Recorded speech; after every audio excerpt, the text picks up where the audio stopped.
Débrief, je nous amène cette fois-ci rapidement à l'international. Juste à côté, on va aller du côté du Sénégal, on va faire un petit tour où la Cour constitutionnelle invalide le report des élections. Scénario, coup de foudre, coup de marteau, on ne sait plus quoi dire parce qu'à un moment donné, on pensait que c'était réglé, les élections auraient lieu le 15 décembre parce que le Parlement avait voté, mais cette fois-ci, la Cour constitutionnelle s'y oppose. On ne comprend plus rien du côté du Sénégal. Jamais la situation n'avait été autant confuse, Delphine. Jamais on se disait tous que le modèle de démocratie en Afrique de l'Ouest c'était le Sénégal et se retrouver avec ce genre de nouvelles provenant du Sénégal, quasiment tout le long de l'année, ce n'était pas de très bonnes nouvelles du côté du Sénégal. Oui. Mais encore cette sortie de la Cour constitutionnelle du côté du Sénégal, je crois que c'est une lueur d'espoir parce que... Lueur d'espoir? Oui. Lueur d'espoir, comment? Fois... Parce qu'au départ, on pouvait dire que d'accord, le Parlement, il a voté, mais une lueur d'espoir, quand on sait que ça nous plonge dans un autre chaos, vous avez là le Parlement qui dit de prolonger les élections, et là, le Conseil constitutionnel qui dit non, on ne reporte pas des élections. Aujourd'hui, on ne sait même pas où tourner la tête, parce que le 25 février, normalement, c'est déjà là.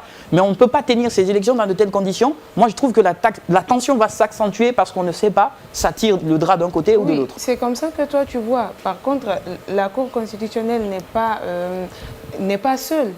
Sinon, il n'y aurait pas eu toutes ces sorties. On a vu la sortie des journalistes, la sortie des citoyens. C'est une main forte peut-être prêtée à toutes ces personnes-là qui n'étaient pas d'accord pour le report de ces élections. Après, aux dirigeants de voir, de surtout penser à ce que ça peut apporter au pays. Qu'est-ce qui serait mieux pour le pays aujourd'hui? Est-ce qu'il faut aller aux élections pour maintenir un climat de cohésion ou est-ce qu'il faut forcer la main pour amener le pays où il n'a jamais été? C'est là aussi la question. D'accord. Pascal, on parle quand même d'un pays qui avait été stable. On parle d'une région où il y a beaucoup de coups d'État et de tentatives de coups d'État. On parle d'une tension en deux blocs aujourd'hui. C'est vrai que le Sénégal n'en a jamais connu. On ne souhaite d'ailleurs pas cela pour le pays parce que c'est l'une des démocraties les plus stables.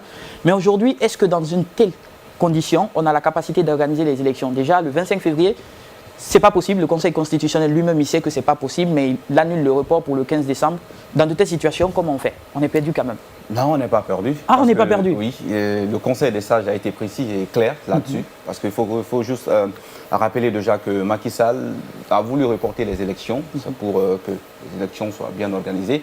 Et en quelque sorte, il a oublié un point là qu'on vient de le rappeler. Parce que dans la Constitution sénégalaise, un président, selon l'article 103, le président n'a pas le droit de changer, d'augmenter non seulement la durée de son mandat, mais de changer de date. Mais ce n'est pas le président, c'est l'Assemblée qui a décidé. Hein.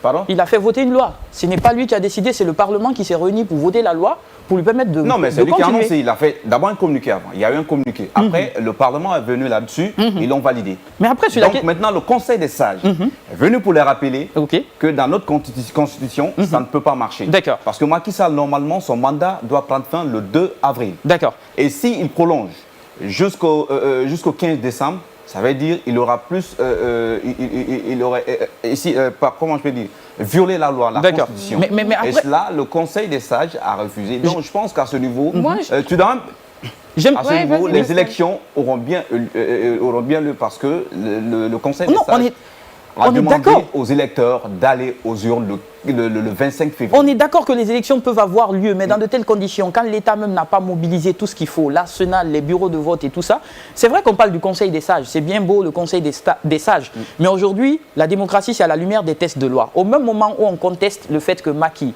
n'ait pas la possibilité de le faire, au même moment, il y a des juristes aussi qui se sont penchés sur la question. Il y a bien des failles dans le système qui permettent bel et bien à Macky Sall de continuer son mandat et ne pas faire les élections maintenant. C'est bien possible à travers la même constitution. Il y a des failles aujourd'hui et les différents blocs s'opposent là-dessus. La solution, c'est quoi? C'est pas aller au dialogue sur une table, décider d'une date à tête reposée, pas de manière unilatérale. Voilà. Peut-être que les Sénégalais, la Cour, trouvent trop long. Jusqu'à fin d'année. Voilà, peut-être c'est cela. Et veut que ça soit fait au plus vite. Même si ce n'est pas forcément le 25 février. Justement. Ils ne sont quand même pas d'accord que ce soit que ça soit également. En fait, la Cour n'aimerait pas que Macky aille au-delà de son mandat. Et c'est ce qui est inscrit dans la Constitution sénégalaise. Je pense que c'est ce que Delphine aussi dit. Céder à cela, je pense un autre président pourrait encore venir le faire. Et pourquoi pas, ça peut continuer. Moi, je pense que ce genre d'occasion, c'est peut-être l'occasion pour les législateurs de se pencher sur les tests de loi, mieux travailler les tests de loi, mieux revoir certains aspects de la loi pour mieux coordonner tout ça. En tout cas, on verra bien comment tout ça va se passer, mais je pense que la meilleure solution, l'idéal aujourd'hui pour Macky Sall, serait de réunir toutes les composantes de la société sénégalaise, les médias, la société civile, les leaders politiques, tout le monde pour décider d'une meilleure sortie de crise et d'organiser les élections dans les meilleures conditions.